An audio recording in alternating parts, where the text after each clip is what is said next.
Good afternoon. I'm here today to announce the charges against the defendant, Anthony Gray, age 52, and his role in the death of a 15-year-old Stagg High School student.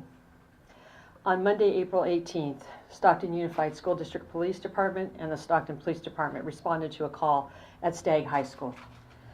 A 15-year-old student was on campus when they were approached by the defendant. He allegedly stabbed the victim with a knife before being taken into custody by Stockton Unified School District police officers.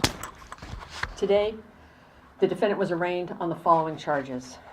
Count 1, murder in the first degree, violation of Penal Code Section 187(a).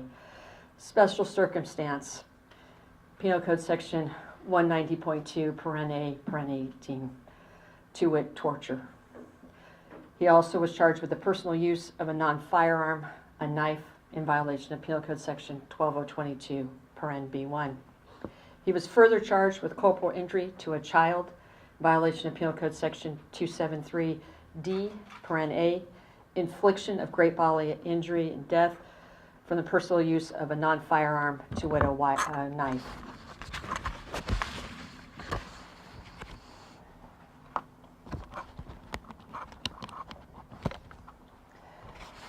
Also, possessing a weapon on school grounds, a misdemeanor. Defendant was remanded into custody and will return before the court of the Superior Court of San Joaquin County on May 16th, 2022 for further arraignment at 9 a.m. As a mother, this seemingly random act of violence is devastating. I send my sincerest condolences to the family on the loss of their beautiful, beautiful child. To the faculty and the staff and the students at Stagg High School for enduring such a traumatic event, our thoughts and prayers are with you as well. As a prosecutor and the elected district attorney, I am frustrated and quite frankly, angry. The defendant walked onto a high school campus and allegedly committed a horrific act of violence against a child. While it is still in the early stages of the investigation, my deputy district attorneys charged this case to the full extent of the law based on the evidence provided by local law enforcement. What frustrates me is that there is a vast disparity between the commission of a crime using a firearm and a crime using a knife. As the law currently is written, a gun enhancement carries with it 10, 20 to 25 years above the charge of murder, which carries 25 to life. The use of a firearm, according to the legislation's Penal Code section, is a 1-year enhancement. That disparity is wrong, and it must be changed immediately. Anybody using a knife resulting in the great bodily injury or death of another should have the same consequences as an individual using a gun. That enhancement, that law needs to be changed now. In addition, there is not a special circumstance in the Penal Code to increase penalties for crimes committed on school campuses. How can that be? Every day, as parents, we send our children from Head Start to preschool, to elementary, to junior high, high school, and beyond. And on that campus, not only do we guarantee our children an education, a place to develop friendship, lasting friendships, but we also guarantee their safety. And when evil walks amongst that campus, that individual, that evil individual, must suffer the ultimate consequences. There has to be an immediate change in the law. Right now, not next year or the year after, right now. People are in Sacramento making bills as we speak. Make this bill now. Change that anybody that comes onto a school campus and kills a child automatically will be sentenced on a life without the possibility of parole, will receive a special circumstance. Ensuring our public that they will never walk amongst us, because there are some people that cannot be amongst us. But we need the laws and the tools to make sure it happens. And if this legislation does not give us the tools does not say our children matter and that they should be protected on this campus, then they got another thing coming. Because I was there last night, and I will be there every day until we get laws that make sure that anybody that walks onto a campus and harms our children will suffer the ultimate consequence. Enough is enough. These are our children. Protect them. Do your job. Protect them. I don't want to sit in a room like I just did a few minutes ago. I don't want this family to ever have to see what this family has gone through. No family should. But if it does happen, we better make damn sure whoever does this harm is held accountable. And we must do it now. So I ask all of you here in San Joaquin County, write your legislators, write your senator, write your assembly person, write your city council, your board of supervisors, and your congresspeople, and tell them, get the law on the books now. Do it. There's no excuse not to.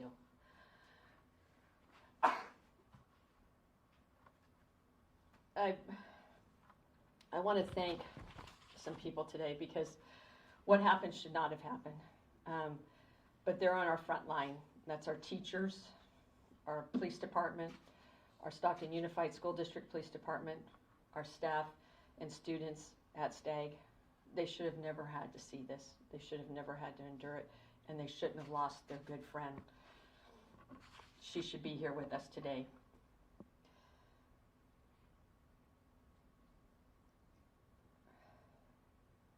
People talk about crime.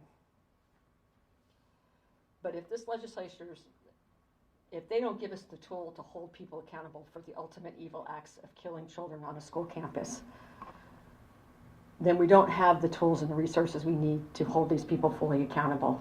So it's imperative that we change the knife enhancement to the same and equal terms as a gun enhancement.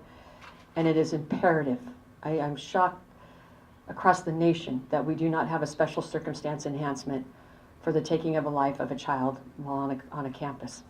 That has to change. And I'll tell you why. You could be two drug dealers who decide to make a deal on the street corner. And during the course of that drug deal, one decides to rob the other one. And during the course of that robbery, one is killed. That's a special circumstance. That's a killing during the commission of a robbery, resulted in a death, and that qualifies for a special circumstance. But our children don't. On a campus, they don't qualify. Change the law. Change it now. I'll take any questions that you have at this time. Tori, can you elaborate at this point on our motive or the relationship with the suspect? There's no, I'm not going to go into any details, Kurt, but there's no relationship. None at all? None. None at all. He had a rap sheet, some priors the judge mentioned that. Can you elaborate on what priors he had and what he was on probation for? He's not in our county. He's not San Joaquin County.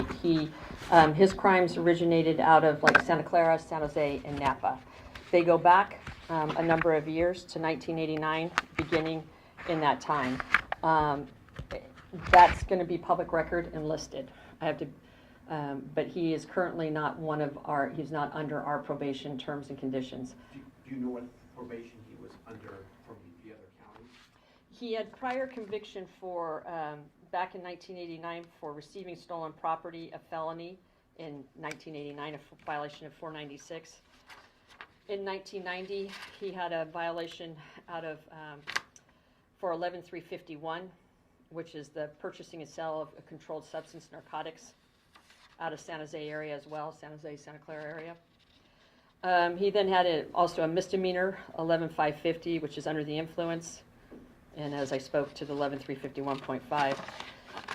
He then has, again out of the San Jose area, in 1991, a 594 vandalism, a misdemeanor, and then he has,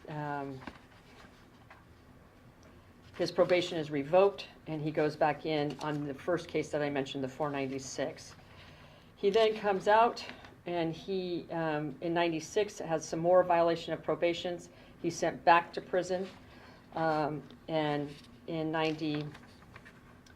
8, he is convicted of a 4502, paren A, which is he's in prison in possession of a firearm, and he goes, an additional term is there. And he also has a battery on a prison guard, prison officer. He also has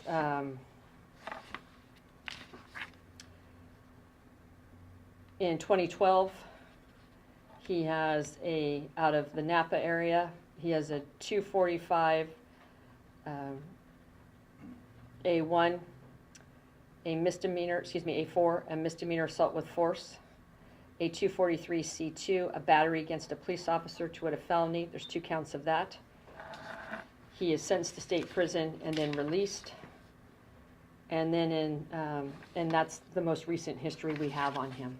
He's not from San Joaquin County. He lives in San Joaquin County now, but his past criminal history is out of county. Just as a follow-up, he was on probation, the judge said, currently, from what I understand. Do you know what that was for? We'll have, let me come back and answer that question for you. And Tori, in looking into his background in Santa Clara County, it looks like at one point his mental health had been assessed. Is that something that you'll be doing as well? And do we know this, what led up to, the circumstances of the first inquiry of his mental health during that time in the 90s? We're still 48 hours into this, so we're pulling all those files from our sister counties. They are providing us all the documentation from those cases. So we'll review those. We'll review his central file, his prison file. We'll review all of those documents and make a determination at that time. So those are all factors that we'll be looking at. And then one more question. And one more question in regards to the other special circumstances he's charged with relating to planning. Could you elaborate why he is facing that specific special circumstance charge?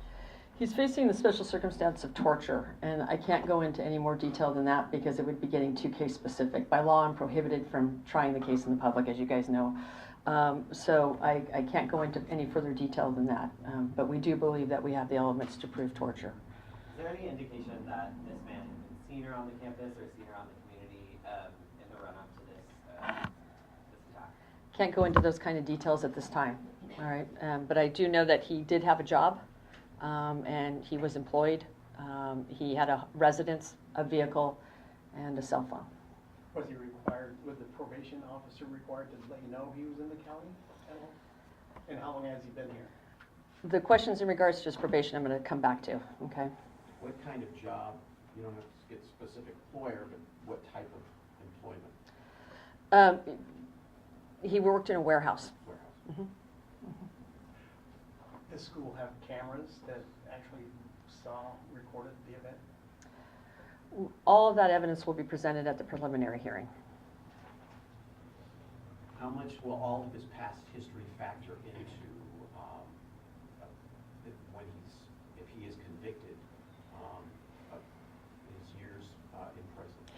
If convicted of the first-degree murder, it's 25 to life. If convicted of the special circumstance, it's a life without the possibility of parole. And then the gun enhancement is 1 year. The same goes for the child cruelty. It's a 25 to life case plus the special circumstance. So he's looking at life without the possibility of parole. Do you have any message to the community after this attack that has, rocked not just parents at Stagg, but parents throughout Stockton and San Joaquin County? As a mother, we drop our kids off at school every day, and we race back there to pick them up. And this should never happen. This should absolutely never happen. We have to do more to protect our children. So we have to look at security mechanisms within our campuses to ensure the safety and well-being of the students on campus and the faculty and staff. We have to look at the security teams that we're hiring to work on these campuses to ensure that they have the safety and wellness and training in order to prevent a crime from occurring. We have to look at bringing back, school resource officers on campus as well, increasing that opportunity to have more people on site to be a deterrent for it. We have to look at, we have to look at every tool and resource we have. We take this, my office is tough on crime. They're going to hold people like this accountable to the full extent of the law. And I guarantee that to our community. There are people that cannot walk amongst us because their inability to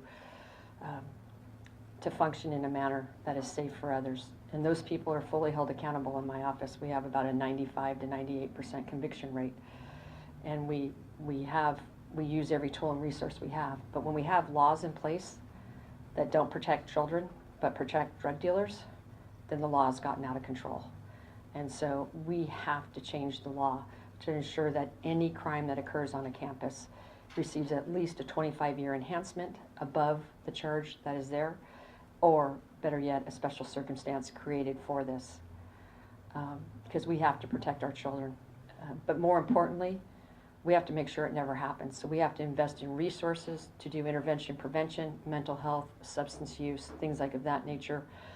We have to work on healing our community because this affects all of us, but none more so than this family. And they did not ever deserve what happened here. And so we're going to have to use every tool and resource we have. We can't rely upon old policies and procedures that failed and got us here. We're going to have to think about what we can do as an entire community. And those are, first and foremost, giving me the law and the tools to hold these people fully accountable for the rest of their lives, as well as healing. And so we're putting Victim Witness, Family Justice Center, most of our community-based and faith-based groups are over at the campus working to help the Stockton Unified School District's done an outstanding job making sure that resources are there for the students. We've had comfort care dogs, counselors available. These are just kids. They should have just gone to school that day. It should have never happened. So there are sometimes people that are just evil that walk amongst us, and we're going to have to use every tool and resource to make sure we find them and prevent them from causing this kind of harm ever again. But if this harm occurs, I need more tools. And if you want, I'm fighting evil. I need every tool I can get. And that's what we're going to use. We're going to insist on this law. And we're not going to stop until we see it. I guarantee this community that we will fully hold this individual accountable as the law allows us to do. Tori, let me ask you, we've seen some of those big shootings, other attacks and stuff. And without is there any question No, we have had no indication that there's any connection to any of the prior homicides that we've had. What we have seen, though, is in 2018 and 2019, by working collaboratively with peacekeepers, ceasefire, advanced peace, law enforcement, community-based and faith-based organizations, we were able to drop homicides by 40%, one of the largest in the nation, let alone in the state.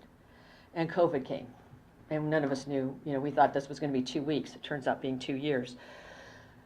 During that time, homicides spiked in 2020, and we saw the spike not so much in organized crime, but more so in family violence. We saw 15 homicides related to family violence, child abuse type of cases. We usually average 0 to 2. 0 is the goal, obviously. So in 21, we put a lot of resources into healing families. We were in neighborhoods. We relied upon our CBOs, our faith-based, to help us with this outreach, and we dropped the homicide rate 30%. Only 2 counties in the state of California were able to do that. We were one of them. In January, our homicide rate was 50% what it was in previous years. Then February, March came, and we saw a spike. Most of it is not organized crime. Some is, and I have every tool and resource. I can use probation, parole. I can do searches. I can hit houses with search warrant SWAT. I can use all the technology and equipment I can to target. I know where Norteños and Crips and Bloods, and I know where they're at, and I know how to handle those kind of cases, and we can curve the crime back down. This kind of crime is so random that there's no way to predict that it would occur or to even begin to offer an explanation to you as to why it occurred. It is just senseless. It is maddening. And it is an example of some of the evil that walks amongst us. And when you encounter these people, you have to have every tool to make sure that they do not come back out into free society. And that's what I need right now. We have enough right now. We'll be able to do everything we can, but we need more. And I think it's time as a nation, we send a message to everybody out there that if you're going to come onto any campus, whether it be preschool to college, and harm a child, we are going to throw everything we can at you, including life without the possibility of parole. We need that law. Is there anything you feel comfortable sharing about your conversation with the family? No, that was private. But I will say this, they are brave, courageous, and they're just very brave and courageous. Very brave. Any other questions? Initially, there were rumors that there was possibly a second girl who was also attacked in the case. Can you clear that up? Was it only the one girl who was attacked? Based on the evidence I have right now, we're proceeding on the charges based upon our victims. So as the case develops, we can always add additional charges. But again, we're within the first 48 hours of this investigation and still doing a great deal of work on it. We have teams out there now doing interviews, and so more will come. And as it does, we'll let you know.